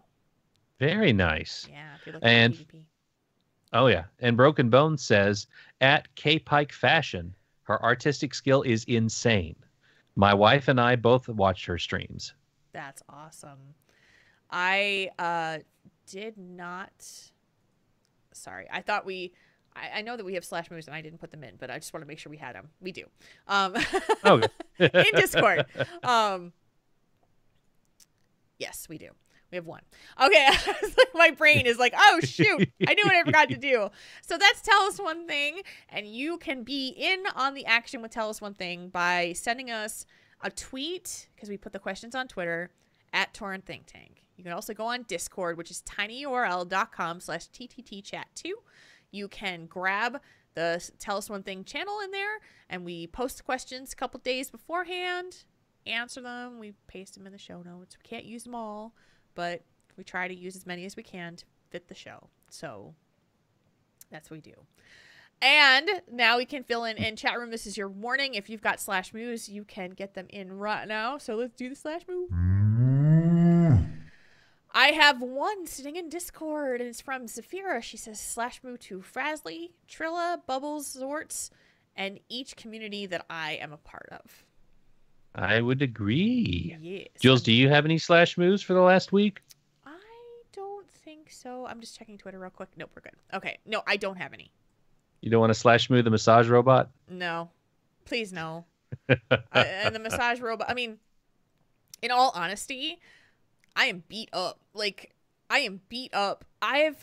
Ever since that massage, everything has gotten, like, irritated and inflamed in my neck and my shoulders and stuff. So it's been a week where I just feel like everything hurts. And so heat and stretching and ice and just like I've got this huge knot like right at the corner of my jaw that I've just been trying to work out. Oof. I mean, it just kind of loosened all that stuff up, but it still hurts. So it's getting better. Today I feel better than I have in a couple days, but it's been a week almost, and it's like, ow. Ow. So yeah. Yeah, it's been a fun week. I have to, in the afternoon, I literally have to lay down just to take the pressure off my neck and shoulders for a while, just to like put my head down on the pillow, and then it just kind of releases the muscles a little bit, and then I can get up and function again. So yeah. Anyway. That, my friend Marconin, is an epic show come to its conclusion. It was. Yes, it was. That was we took a roller coaster ride on this show. Yes, we did. We banked left, we banked right. We did a couple loop-de-loops, and here we are at the station where we started, which means we are just about to head out for the week. We are, because that here in a minute is a show. It is. So, what else is going on for the next 7 days or so that's happening in your world? Fixing the tire on my my car. Yeah. Automotive stuff. I was trying to think what I was doing this weekend. I got to go see my dad on Sunday. There's a birthday dinner at my grandparents, and so I get to see my dad after him getting hurt. So please send our best wishes to him. The words. I definitely will. I'm just, the next week is just going to be a fun week, another week of work. And yeah, I'm excited about our Patreon gaming night coming up on the 14th, which I know is yet another week away. So as another reminder, it just hit March. So any of you guys that joined up during February, you should be getting that. Also, if you pledged over $5, or if you already are, I should be getting some of these little postcards that I'm going to sign and send up to Jules for her to sign, and then she'll send them to you. So remember, if you guys wanted to do that, also check that out. I'm just excited it's going to be interesting to sign a whole big stack of things. I've never done that before. You can do that while you're like watching stuff on YouTube and things. Oh yeah. Well, I'm watching any of those recommended things, so I could watch some Twitch streams too. Right, exactly. But yeah, that's pretty much it. It's kind of, like I usually say, it's kind of boring. Just a lot of work in WoW. We have killed Argus twice now Nice. in raids. So now we are working on heroic. We got the heroic dogs down this past week, so we're making progress. Woohoo! So raid on Monday. It's gonna be fun. That's awesome. That's it for me. How about you? What's your next week got in store? So, I will mention it again next week, but we are going to have a Minnesota meetup. We have a venue now that we can stream Overwatch League, and we're having it next Saturday, which is the 10th, I think. Let me look at the calendar. Yes, it is the 10th. So if you were interested in learning more about it, let me know. Send a message in Discord. Just say, hey, Jules, what's the stuff? We have a mailing list for the people on the Minnesota meetup. So if you're in the area and you want to be a part of that list, please let me know. I'll get you the link and you can sign up for the mailing list. Because I've been so uncomfortable in my upper body, I haven't been doing a ton of chainmail work, but I've been trying to. I have 2 very large commissions right now, which is, and they're both like, a ways off. I don't have to get it all done. One is a 5 different pieces for one customer. Wow. And one is a big piece for one customer. So I've been prepping for all of that, like, getting the information from the customers, getting all of the specs and the dimensions and everything that they want, and the colors and how they want it to look and how they want it to sit. So yeah, it's a lot.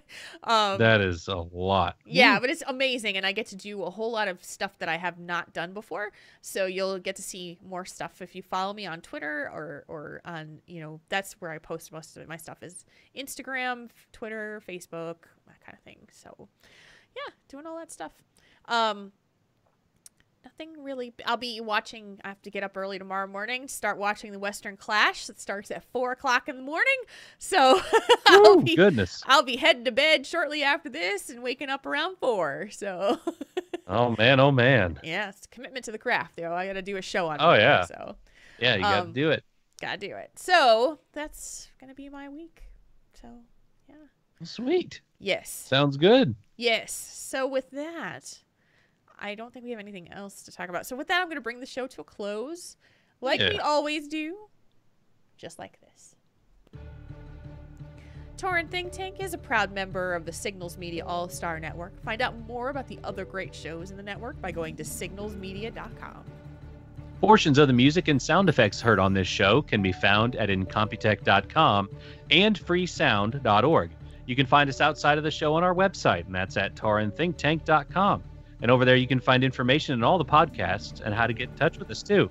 And weather's starting to warm up. It's almost getting to that T-shirt weather, magical time of the year. And speaking of which, oh, no, you need to increase your wardrobe. You know what's a good place to do that? taurenThinkTank.com/store, because we got some awesome Triple T merch, including those awesome T-shirts, sweatshirts if you still live around where Jules is, where it can kind of get cold, and plus a lot of other cool stuff. So check that out at taurenThinkTank.com/store. Yes. Thank you to all who support our show via Patreon. If you would like to help out Triple T and be a part of our monthly patron game nights that start this month, you can go to patreon.com/TaurenThinkTank.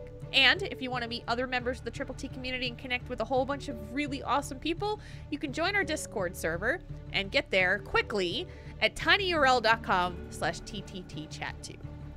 Yes. And I recommend it. And I also recommend that you get with us on Facebook at facebook.com/TaurenThinkTank. You can find us also on Twitter. You can find at Tauren Think Tank for the show, at Jules RPG for Jules, and at Marconin Wow for me. Thank you, everyone. Thank you, chat room, for being with us tonight, being an amazing third chair for this show, this roller coaster of a show. You hang out with us every Thursday night at 8 o'clock Central, and you can find the video stream at twitch.tv/TaurenThinkTank. Follow the channel and let it email you to let you know that we're live. We love seeing you here with us. Yes, we do. Marconin. Jules. Stay dry, find your keys, and get some relaxation this weekend.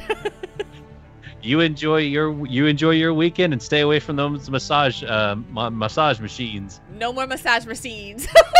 No more. No more massage machines. Johnny 5 rolling on your back. We're going to get out of here before we talk about more weird stuff, because we will. For myself, for Marconin, for the entire chat room. Until next time, /moo, everybody. /moo.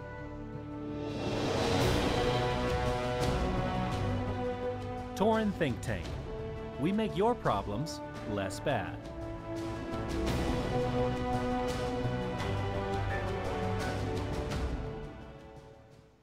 This podcast is a part of the Signals Media All-Star Network. For more information on this and other fine shows, go to signalsmedia.com. It's okay to stick our stuff in your ears. Really? Really? Really?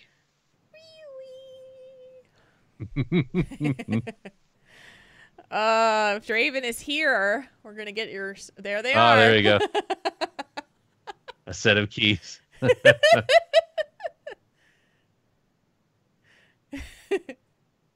Johnny 5 rolling on your back. Draven, that was like the cue. You're just like sitting there waiting to send it. Born a Raglan man. Yep. That might be the winner. Yep. It all starts from your feet. that was the one I think I it all mentioned starts earlier, from yeah. your feet. Oh man. I I didn't want her to touch my feet. Yeah. I didn't want that. I'm not into feet. I'm not. No. I hate feet. Yeah. I hate when I someone remember you touches my talking about that Ugh. at some point. I hate feet. I think it's Born a Raglan Man. I think that is the winner. Oh, yeah. That one makes me laugh. This is the Raglan shirt. It's the one with the army thingies. I know you can't see much on the stream, but yeah. Yeah. It's the Alliance one. It was on sale around Christmas, so I bought it. Oh, Well there we done, go. Bim. Oh, Yeah, reflexology is a thing. I didn't want that. My tension at the moment was squarely located in my neck, my shoulders, my jaw, and in my scalp, and that's what I told her, and that's what I wanted, and instead, I got a machine rolling on my butt. yep.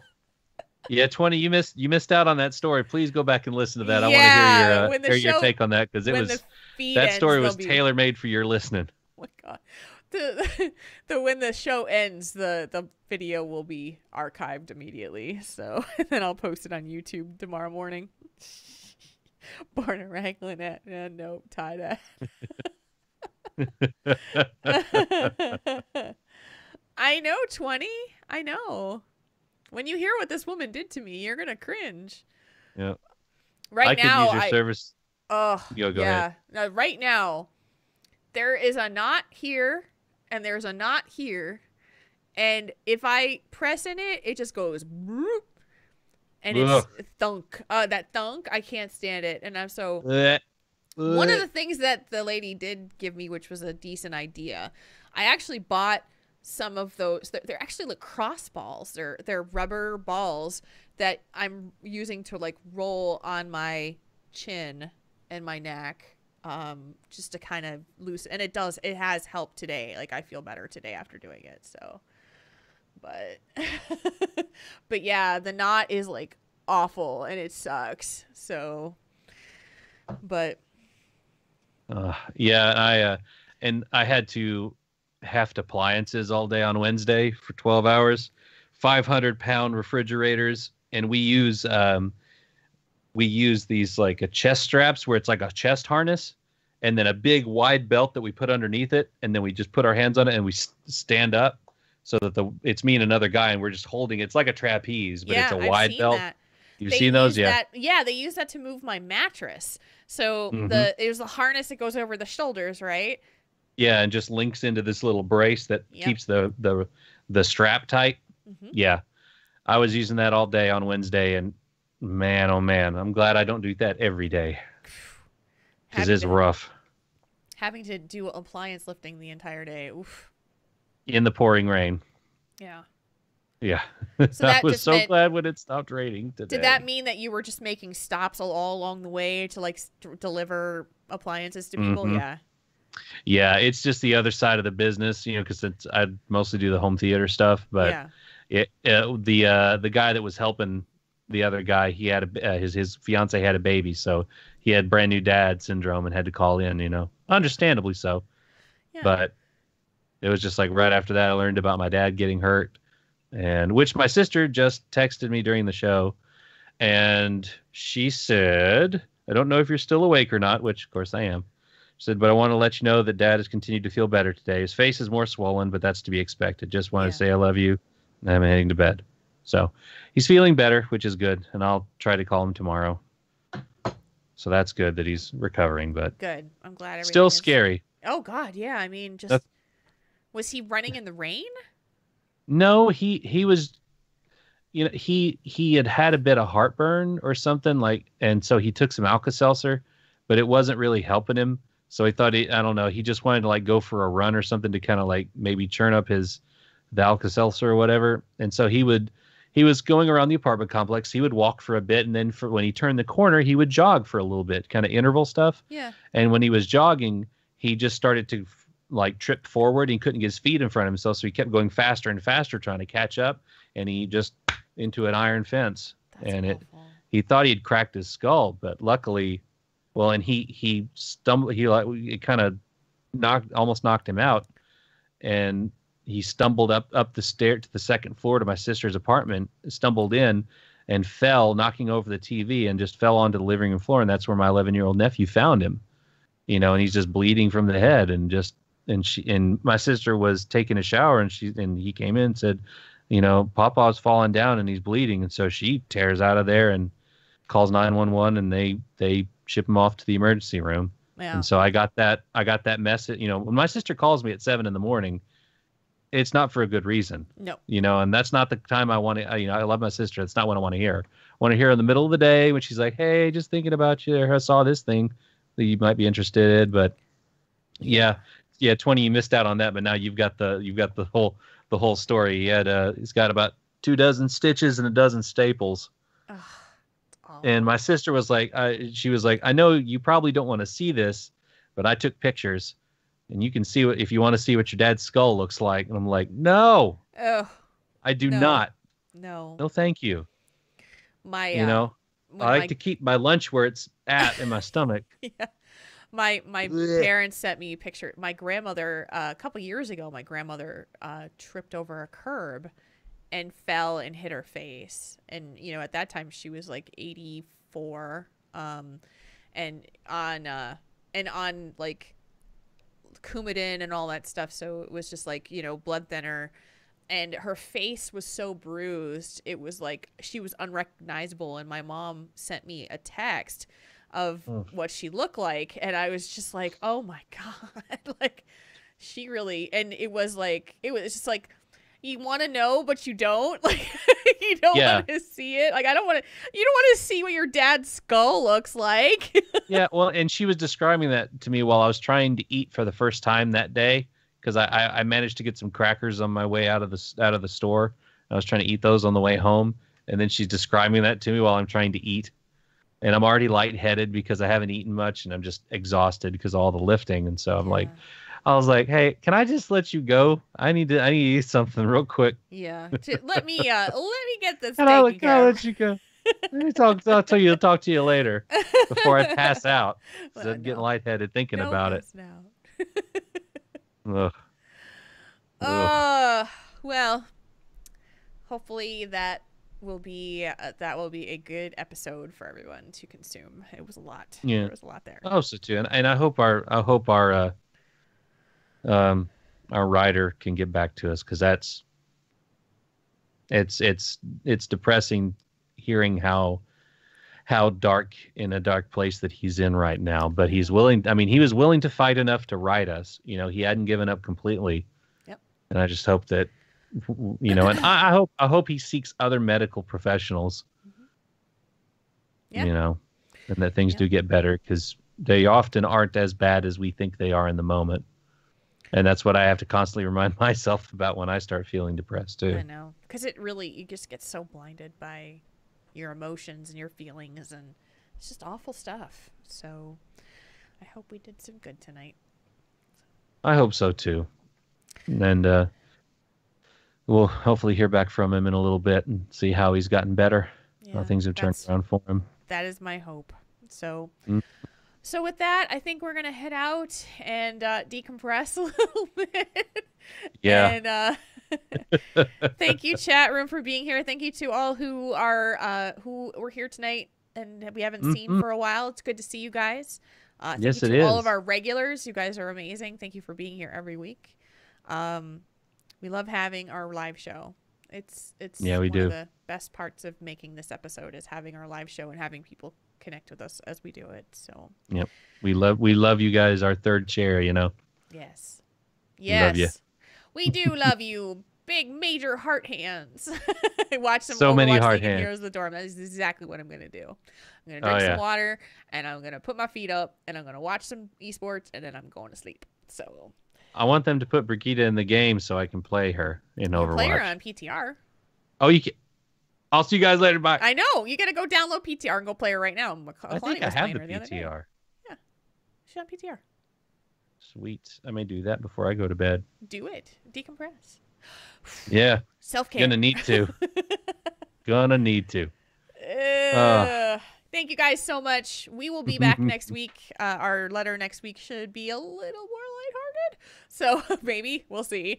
We'll see. I'm trying to remember what's in the box here too. Philly and Houston. What's in the are 2-2. box? I love Houston. All right, I'm going to watch. Bye, All guys. right. See you guys.